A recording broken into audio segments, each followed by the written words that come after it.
second one on the way. This one is short, and the rebound to Marambo. Gives it off to Darweshi Hunter. He'll fire the triple. And got it at the buzzer! He banks it in. Darweshi Hunter up the glass.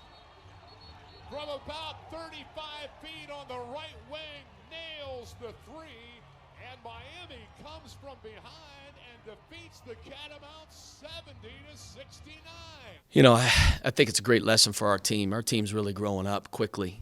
Sometimes you don't get the result that you want, yet you're still getting a lot better. You know, I felt over the last month we've gotten a lot better. We played a really hard schedule. We had a hard stretch, you know, playing at St. Bonaventure, at Marshall, at Ohio State, at Davidson, at Wright State.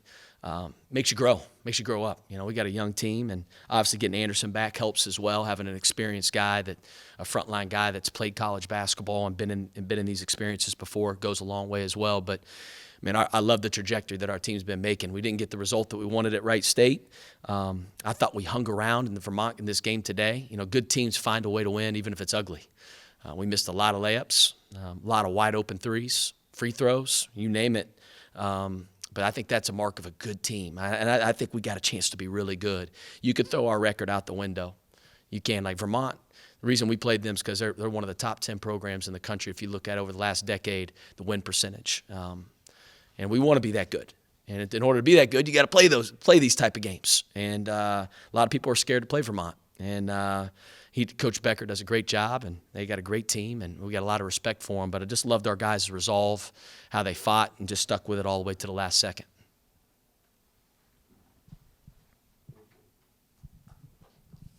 Coach, obviously a big shot at the end, but there were two other three-pointers right before that. Mm-hmm. Each one was heavily guarded, really you don't get to that last one if those guys don't come through and sink those. Yeah, you know, Darweshi hit a big one off that baseline out of bounds. He'd hit that same shot before in the first half.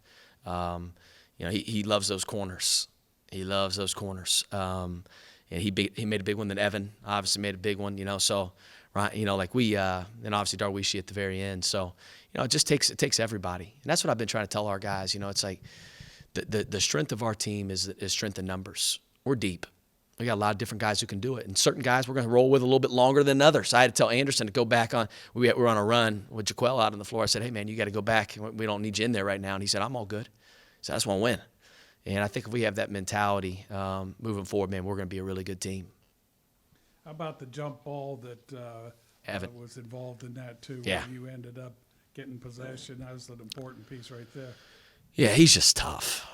I mean, I love Evan Apsaro. He's a warrior. He's a warrior. I mean, the whole game. He does it now. He's battling down there against 6'9" guys, fronting. He's physical. He dives on the floor. He takes charges. He gets jump balls. I mean, I don't even know what his stat line looks like because I haven't even looked at it. He had 13, I guess, so he played pretty well. But, you know, I mean, like, it's so much deeper than his stat line. He impacts winning in a big way on both ends of the floor. So what's this do for your Christmas? Man, makes it a lot better. You know, it's funny when Darweshi, when he was dribbling the ball up, and thank God they missed that free throw, I said, Merry Christmas as he was about to release that thing. And because I knew that thing was going in. You talk about a dude that works, and it's like the basketball gods, as I always say, like he's in the gym every day, getting extra shots up. I mean, he treats his game like a pro. He's the same guy every day, regardless of what happened the day before, the night before.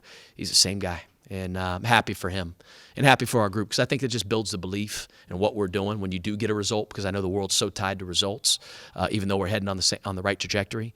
It just gets even that much more buy-in. There's a couple stretches where you went cold for a while.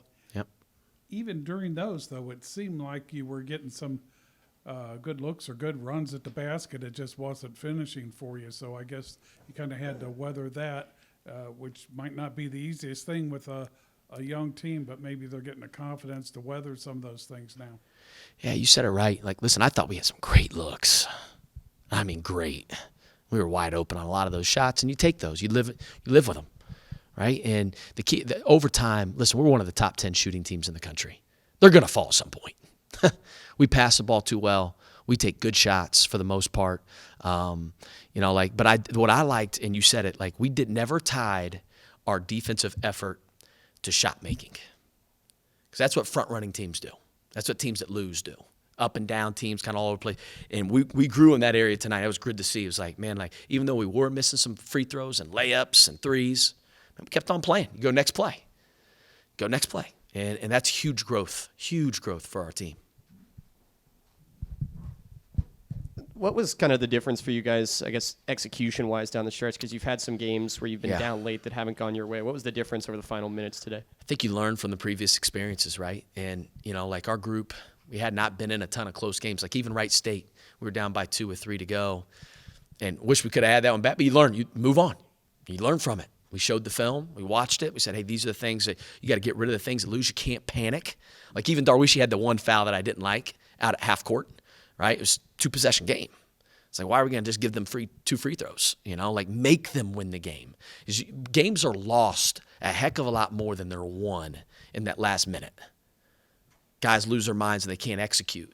And you got to be able to execute your way out of trouble late in late game situations, which I thought our guys did a pretty darn good job tonight. Obviously, we got the result that we wanted.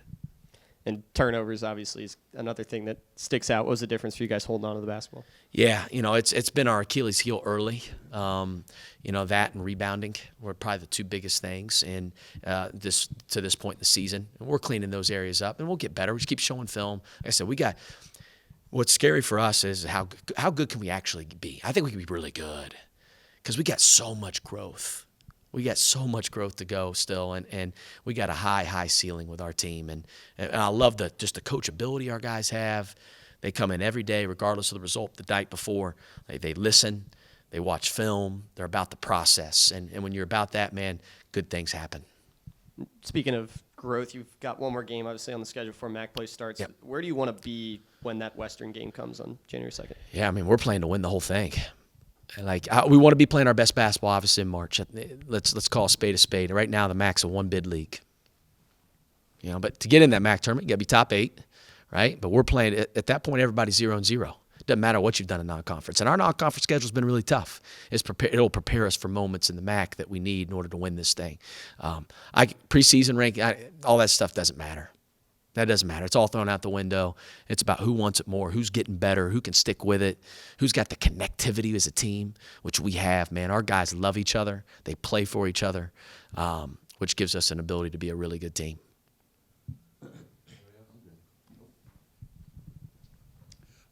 You've only had Anderson back for a couple games, and the other night it looked like it was a little, I don't know, painful, but a little difficult like they were sometimes forcing it into him. Not yet used to doing that.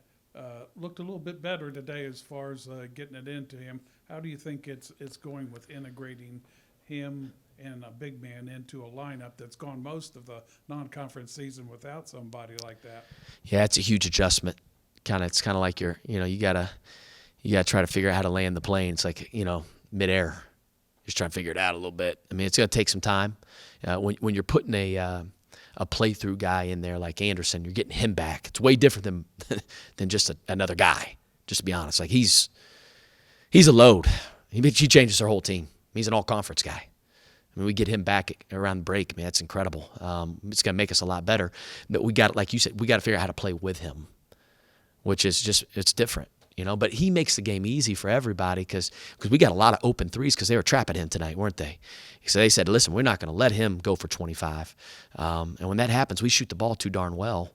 And so teams have to really, kind of pick your poison with us. And we didn't make them tonight, but over the time, we'll make 40%. I'd say right around that's what our average has been on the year. I know you don't want to lose what you've got, with him coming in. You want to add on but not subtract. But I guess with Anderson being a pretty good passer, that maybe opens things up for everybody. 100%. It's like he commands a lot of attention. He just does. You can't guard him one-on-one. I don't know how you officiate him. Listen, I'm telling you, he gets fouled every possession. Every. But he's the biggest guy on the court. So guess what? He never gets a call, rarely. And it is what it is. But to say that, though, teams are going to say, hey, listen, we're going to have to help a lot on him. There's so much attention on Anderson, he'll make the game so easy for everybody else. And as you guys know, he's such a willing passer. He'd probably rather pass than score, to be honest. And we got guys around him that can really shoot and score. And like I said, tonight we scored, 70 points on a really good team in Vermont, and we didn't shoot well around the rim or from three. We'll be 80-plus every single game would be my kind of where we're heading offensively, especially because of him, because he's back. Okay, so when's the last time you banked in a 30-footer to win the game at the buzzer? Never. Yeah, that was my first time. No. What's that feel like for you? It felt great. We played literally the whole 40 minutes. It was a hard-fought game, and then for it to end like that was just like I don't want to say a miracle, but like a dream come true kind of thing. That's the ending you want to. We were slowly coming back, and at the end hit the game winner run off. It's every kid's dream. Just ahead of that, with that ball coming off the rim, the miss, what went through your mind right about that time? Well, Anderson got the rebound. I was just trying to get the ball and then get as close to the three-point line as I could. And then I looked up, and it was about 2 seconds, so I just went into my jump shot and let it go.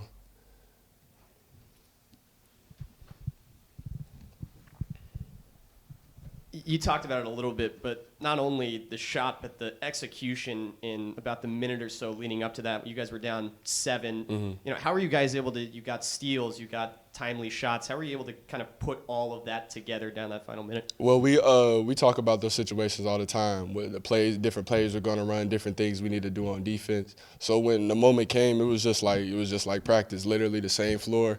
So we just followed the game plan, what we've been taught, and then the shots fell, and that's how it ended. Guys ended up with 6 turnovers, and you talked about a full 40-minute effort. Where do you think this team's confidence is at where you got Mac play on the other side of New Year's? Probably as high as it's been. This is a great win going in the conference for us. It gave a lot of guys confidence that we could play with anybody. And we'll be ready to go when conference play comes. That's kind of the mentality of the team. You guys had played really hard for the first 35 minutes, but you're down, 8-9 points at that point. How are you able to kind of pick yourselves up and get through those final few minutes? We just felt like we were right there. Coach told us we were right there the whole time. We were dogfighting the entire game. We was just right there, a few shots away from having a lead, and then we end up hitting a few shots, get a few turnovers, hit a few shots, and that's how we got it done. Each scored 2 points in the first half.